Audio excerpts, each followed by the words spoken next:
ஓம் சாய்ராம்.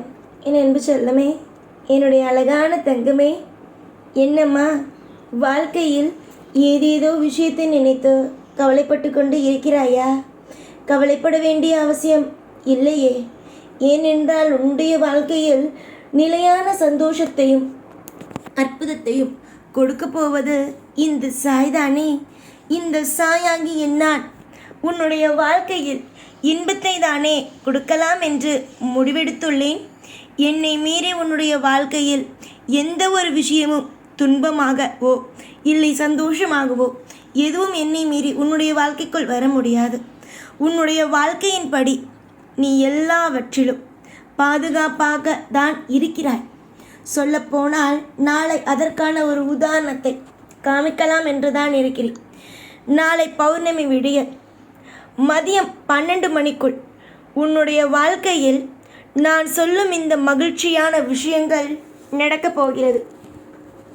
படாத பாடு, படாத துன்பங்கள் எல்லாமே பட்டுத்தான் இப்பொழுது ஒரு வாழ்க்கை என்றால் என்ன, வாழ்க்கை என்றால் என்ன, வாழ்க்கையில் எப்பேற்பட்ட விஷயங்கள் எல்லாம் செய்தால் தப்பிக்கலாம், எந்தெந்த நேரத்தில் எப்படி எப்படியெல்லாம் பேசினால் தப்பிக்கலாம் என்ற ஒரு எண்ணத்திற்கே நீ வந்திருக்கிறாய்.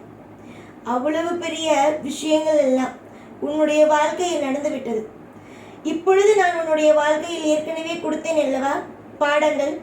அது எல்லாமே எதற்காக கொடுத்தது என்றால், வாழ்க்கையில் யார் யார் எப்படிப்பட்டு உன்னிடம் பேசுகிறார்கள், உன்னிடம் பழகுகிறார்கள் என்பதை காட்டத்தான். மற்றபடி உன்னை கஷ்டப்படுத்துவதற்காக அல்ல.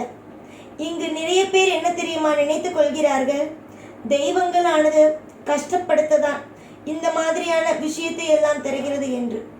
கிடையாது. உன்னுடைய மனநிலைமை என்னவென்பது எனக்கு புரியும். நீ எப்படி இருந்தால் நல்லது, எந்த விஷயத்தை செய்தால் உன் வாழ்க்கையில் நல்லது எல்லாம் எனக்கு தெரியும்.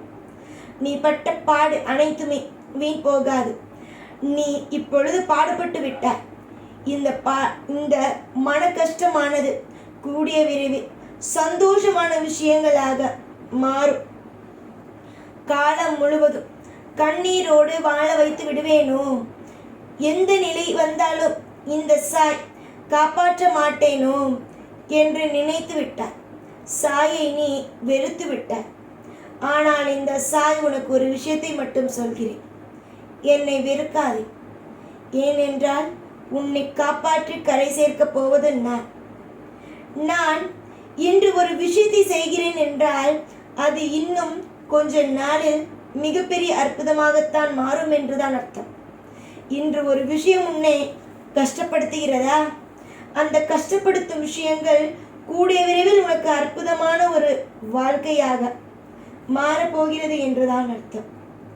தோற்று போய்கொண்டே இருப்பாய், அதை மற்றவர்கள் பார்த்து சிரித்து கொண்டே இருப்பார்கள் என்று நினைத்தாயோ? நீ என்னிடம் சொல்வதுதான், நான் தோற்றுக்கொண்டே இருக்க வேண்டும், மற்றவன் என்னை பார்த்து சிரித்து கொண்டே இருக்க வேண்டும். இதுதானே சாய் உங்களுக்கு என்னுடைய வாழ்க்கையை பார்த்தால் ஆசை என்று.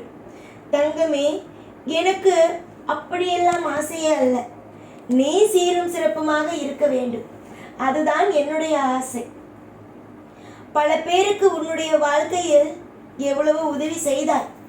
ஆனால் உனக்கு கஷ்டம் நேரம் என்று வந்தவுடன் உன்னை அனைவரும் தூக்கித்தான் போட்டார்கள். அப்பொழுதுதான் நீ யார் யார் என்னென்ன செய்தார்கள் என்று புரிந்து கொண்டாய். துன்பத்தில் இருக்கும் பொழுது யார் வந்து உனக்கு உதவி செய்தாய், இன்பத்தில் இருக்கும் பொழுது யார் வந்தால் என்பதை நீ தெரிந்து கொண்டாய். வாழ்க்கையில் சில விஷயங்கள் கசப்பானதாக நடந்தாலோ அதையெல்லாம் விடுங்கள் தங்கமே. நாளை பௌர்ணமி விடியலில் நீங்கள் எதிர்பார்த்த அனைத்து சுப விஷயங்களும் உங்களுக்கு படிப்படியாக நடக்க ஆரம்பிக்கும். நான் ஏற்கனவே சொன்ன மாதிரி உன்னுடைய வாழ்க்கையில் நீ நிறைய இடத்தில் தோற்று போன, ஆனால் இதற்கு மேல் தோற்று போகும் விஷயங்கள் உன்னுடைய வாழ்க்கையில் ஒரு பொழுதும் நடக்காது. ஏற்கனவே நிறைய நிறைய எதிர்பார்ப்புகளும் ஏக்கங்களும் ஒவ்வொரு நிமிஷமும் நீ சந்தித்து கொண்டேதான் இருக்கிறாய். என்னடா வாழ்க்கை இது, இப்படி நடக்கிறதே, என்னடா விஷயங்கள் இவ்வளவு மோசமாக நடக்கிறது என்று ஒரு மனவேதனையில் தான் இருக்கிறாய். ஆனால் இனிமேல் வரும் காலங்கள் உன்னுடைய மனவேதனைகள் அனைத்தையும் போக்கி இன்பமான ஒரு சூழ்நிலையை உருவாக்கி தருவேன். அதாவது ஏமாற்றம் தான் மனதில் மிகப்பெரிய ஒரு கஷ்டத்தை கொடுக்கிறது. அந்த ஏமாற்றங்கள் மட்டும் போனது என்றால் வாழ்க்கையில் எவ்வளவு சந்தோஷங்கள் வரும் தெரியுமா? ஏமாந்து விட்ட, ஆனால் இனிமே நாங்கள் உன்னை ஏமாற்ற மாட்டோம். முக்கியமாக இதெல்லாம் நாங்கள் ஏமாற்றியது அல்ல, உன்னுடைய கர்மவினை. அது மட்டும் அல்லாமல் நீ விட்டு கொடுத்த இடங்கள் தான்.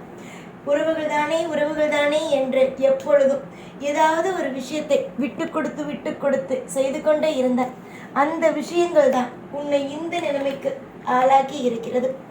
என்னுடைய தங்கத்திற்கு ஒரே ஒரு விஷயத்தை மட்டும் சொல்கிறேன், யாருக்கும் அதிகமாக இடம் கொடுக்காது.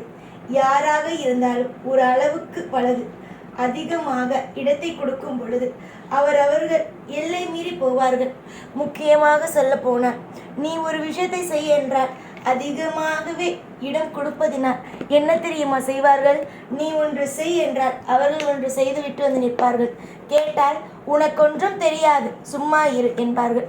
ஏனென்றால் உன்னுடைய வாழ்க்கையில் நீ ஏமாந்த கதைகள் அனைத்தும் அவர்களுக்கு தெரிந்துவிட்டது. அதனால்தான் அவர்கள் அப்படி பேசுகிறார்கள்.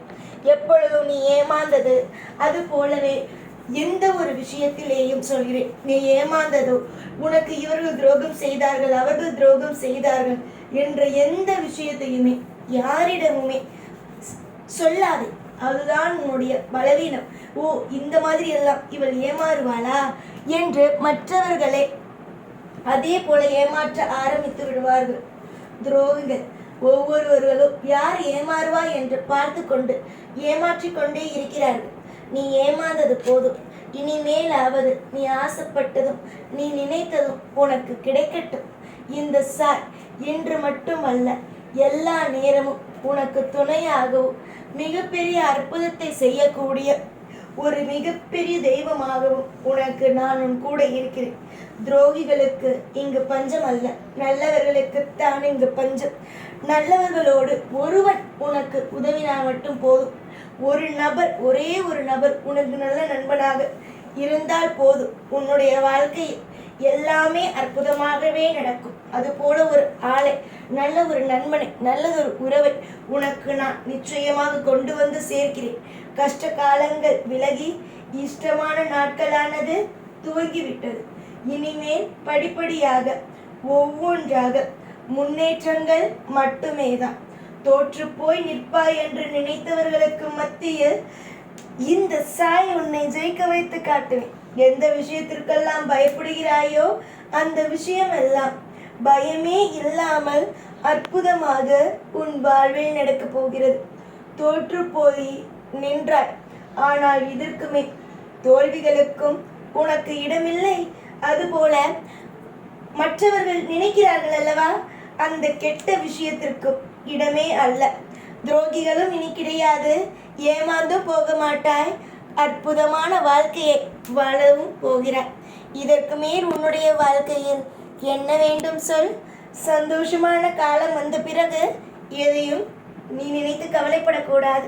நாளை பௌர்ணமி அல்லவா, இந்த பூமி முழுவதும் அந்த நிலா எந்த அளவுக்கு வெளிச்சங்களை கொடுக்கிறது பார்.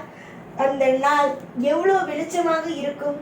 சாதாரண நாளை விட அந்த நாள் எவ்வளவு வெளிச்சமாக இருக்கும். பௌர்ணமி இரவு, அந்த இரவு அந்த நிலா எந்த அளவுக்கு வெளிச்சத்தை கொடுக்கிறதோ, அந்த வெளிச்சம் எவ்வளவு மேகத்தை பார்க்கும் பொழுது அழகாக இருக்கிறதோ, அதே போல உன்னுடைய வாழ்க்கையில் அழகாக இருக்கும். அவ்வளவு வெளிச்சமாகவே இருக்கும். இரவு நேரத்தில் கூட உன்னுடைய வாழ்க்கை பிரகாசமாகத்தான் இருக்கும். இரவு நேரத்தில் கூட அந்த நிலா இந்த பூமிக்கு எவ்வளவு வெளிச்சத்தை கொடுக்கிறது, அதே போலவும் சூரியன் காலை விடியும் பொழுது எவ்வளவு வெளிச்சமாக இருக்கிறது, அதுபோல உன்னுடைய வாழ்வில் இன்பத்திற்கு மேல் இன்பமானது வர ஆரம்பித்து விடும். யோசிக்க ஒன்றுமே அல்ல, எல்லாமே உன்னுடைய வாழ்க்கையில் நல்லது நடக்கும். பொன்னான என்னுடைய பிள்ளைக்கு இனிமேல் வரும் காலம் அனைத்தும் பொன்னானதாகவே இருக்கும். தோற்று போக மாட்டாய், ஜெயித்துதான் நிற்பாய். எல்லாவற்றுக்கும் நான் உண்டு. கூடிய சீக்கிரமாக நீ வாழப்போகும் ஒவ்வொரு காலகட்டமும் இன்பமான காலகட்டங்களாகவே இருக்கும். சந்தோஷமாக இரு. எப்பொழுதும், எல்லா நாளும், எப்பொழுதும் உன் கூடவே இருந்து வாழ வைப்பேன் இந்த சாய்நான். ஓம் சாய்ராம்.